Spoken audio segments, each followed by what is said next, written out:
Hey everybody, welcome to another episode of Who's With Me, episode 13. Today's guest is Margaret Cho. Before we get to Margaret, let me share my stand-up dates. September 25th and 26th, I'll be in Stamford, Connecticut, the New York Comedy Club. October 1st, I'll be at Stanford University. And then the Bellingham, Washington date, which was in November, has been moved to February 20th of next year, February 20th, 2027. I had to move it because I had a career conflict, and so I wanted to be able to do both things. So we moved it to next year. Sorry if you're in Bellingham and you're expecting to see me in November.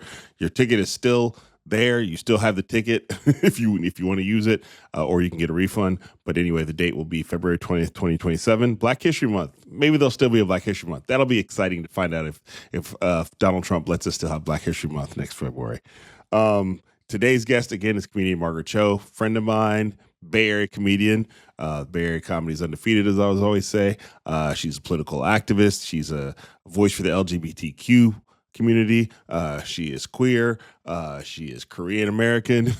She's here, damn it. She's not here, but we did talk to her. This conversation was taped a few weeks ago, so we didn't talk about the things that we would have talked about if I was talking today, like, Lindsey Graham passing away, and also like things going on in the WNBA. Like, we definitely would have talked about that, but this was from a few weeks ago.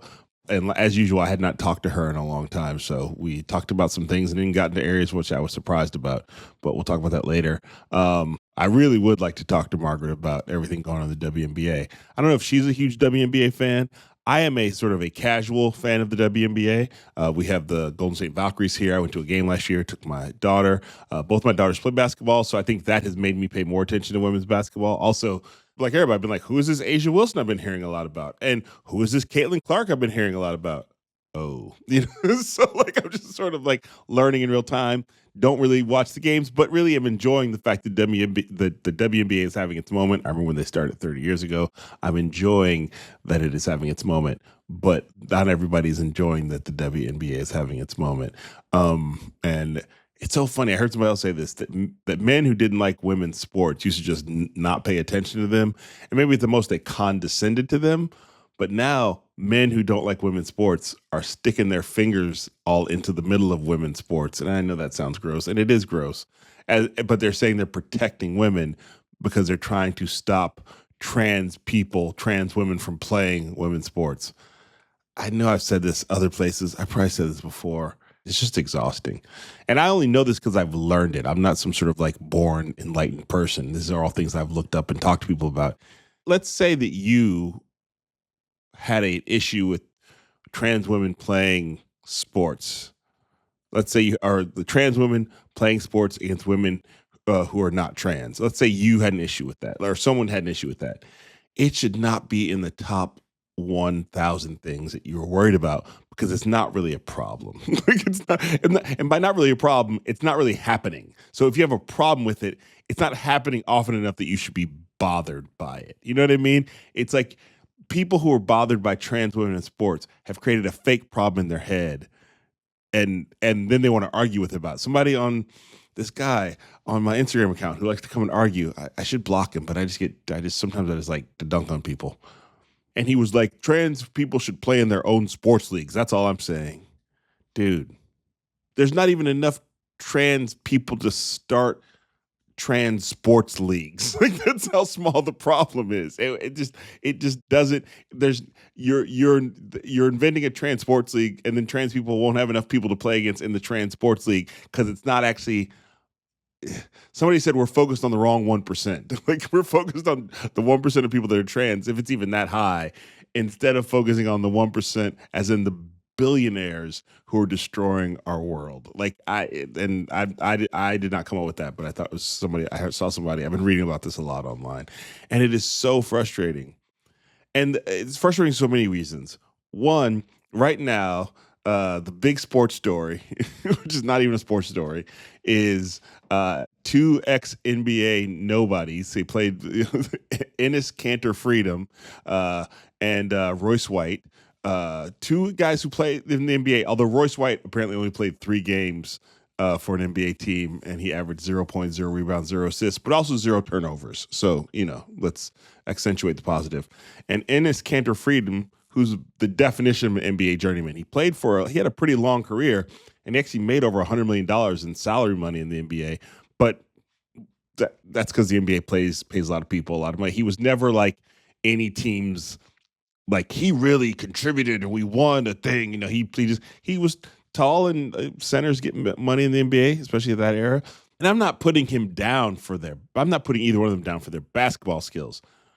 I'm putting them down for the fact that both of them in the last week have declared that they want to make themselves eligible for the WNBA draft. That's why I'm putting them down. They're both going about different ways. Enes Kanter Freedom is just saying that apparently he thinks the WNBA guidelines say that anybody can play. So he's saying, well, I'm a basketball player. He's saying that they aren't specific enough about who can play in the WNBA. I don't know if that's true or not, because the whole idea is so stupid. I'm not even looking into it. But so he's declaring himself. He made a very fancy video. He's wearing like WNBA merchandise. He's clearly going for it. And then Royce White put up a video saying, I identify as someone who sometimes identifies as a woman. So he can't even commit to pretending to say he's trans. He can't, the words don't come out of his mouth easily because it's not true. Both these guys are just grifting. And I put this up on social media. The thing I think is hard, they have to be really mad at each other because it's not a coordinated grift. They're each grifting, and they both decided to grift the same grift at the same time, which makes both their grifts look worse. Like next time, guys, you got to coordinate the grift, or you got to pay one guy off to not do the grifts, because now your grifts look doubly ridiculous. Like there's no way for either of you to look like you're really principled people, because both of you are grifting the same grift. Just a couple of doofuses. Just a couple of doofuses. And before this happened, neither one of them was like any sort of moral authority in any real way. Here's the weird part. And I was listening to the Dan Levitard show, and Amin El Hassan, who's a contributor on that show, talked about it. He's worked for the Phoenix Suns, basketball insider, and he told the story very well. And I'm just recapping what he was saying. Like both these guys had a moment where they got some attention for doing something that was empirically a good thing to do. With Enes Kanter Freedom, he got attention because he's from Turkey. His family's from Turkey. He lived in Turkey. He came to play basketball in the U.S. in high school, and he stood up to Erdogan. Am I saying that right? The Turkish president at the time, for human rights violations, and he stood up to him, and apparently was not allowed to then travel back to Turkey because he called out the president of Turkey.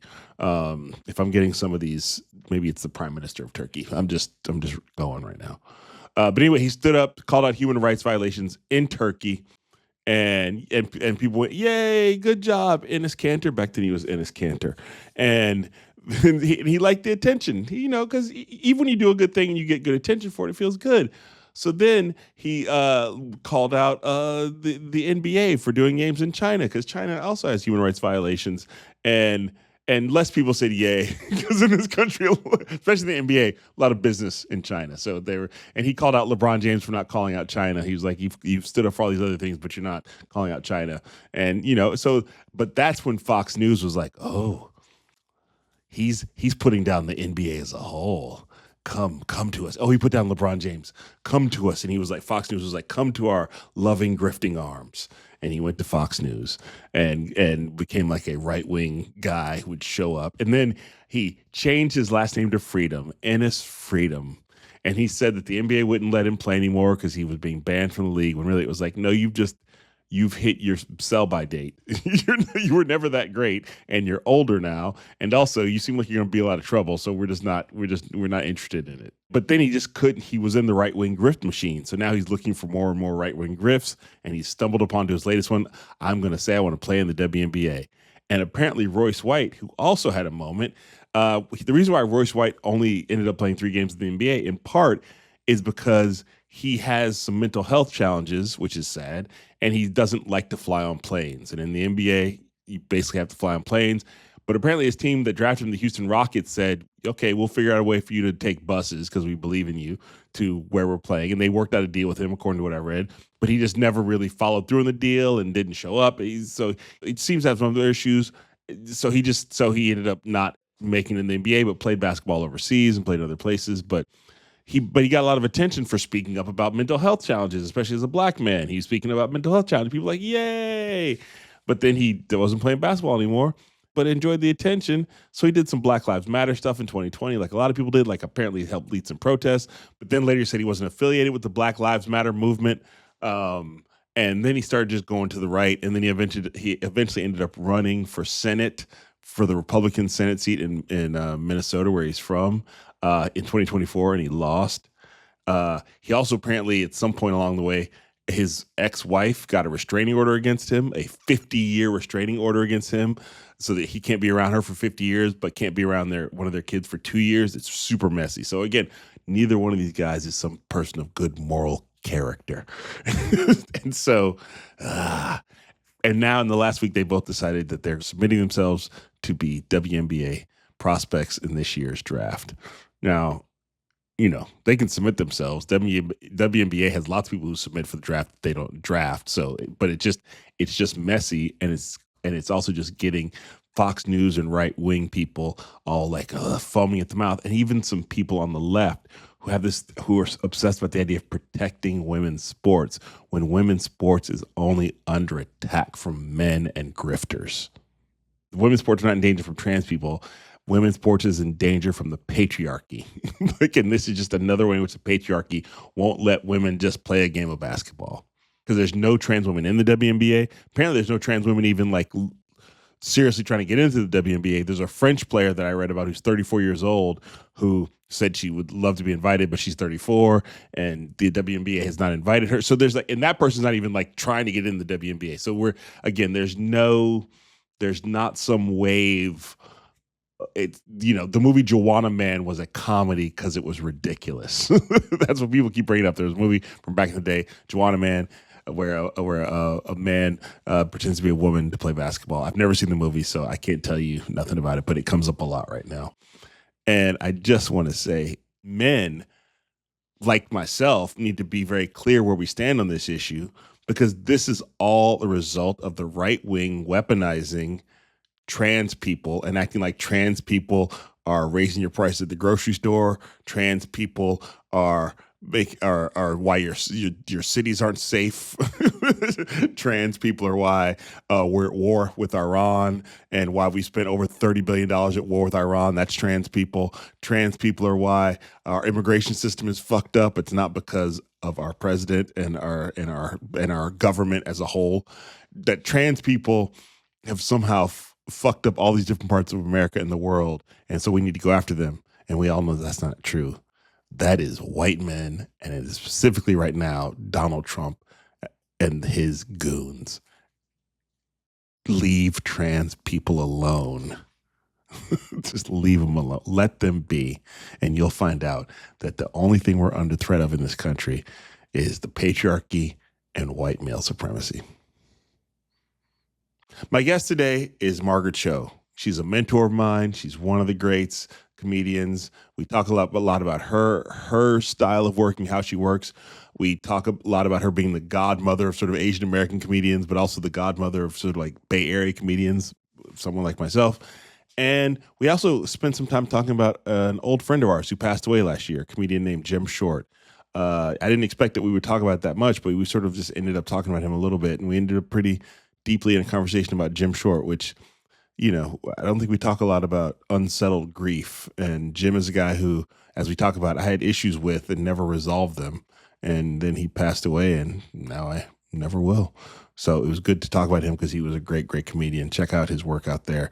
We talk about somebody's putting out his work. So please check out Jim Short and check out this conversation with Margaret Cho.